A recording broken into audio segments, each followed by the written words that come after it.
Built environment is all around us, and it does have a big effect over people's behaviour and people interact with it every day. We like to think that architects are about making the world a better place.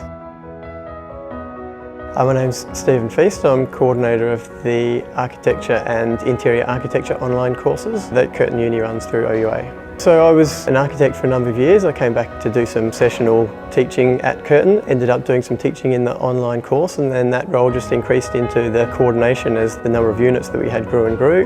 The best thing about architecture is the combination of the creativity with the technical skills.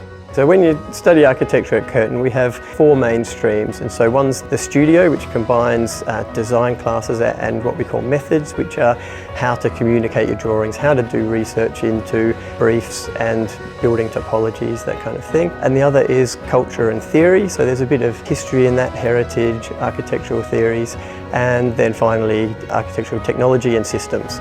Interior architecture is a bit more sophisticated than what you might think of as interior design. We do look at a lot more at structure and the emotional experience, but also theory and history. It's an honours degree, which is different from anything that you could just get at, say, a TAFE interior design course.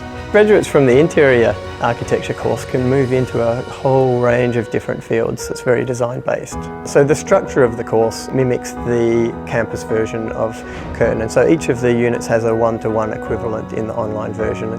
Generally speaking, the graduates of the architecture course are taking it because they want to move into architecture as a profession. But some enjoy the research side and might hang around in academia. Plenty come back and then teach into the course that they've just graduated from as well. I think that's a good reflection on the course, that we have a lot of graduates that want to hang around and come back and give something back.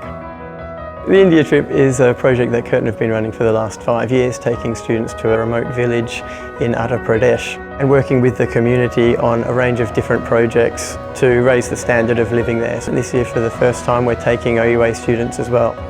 Architecture as a discipline can be really fun and really exciting. It takes a committed person to really do well in it, but it does give you a massive sense of achievement. Some of the work that you find that you can actually produce after spending a few years in the course.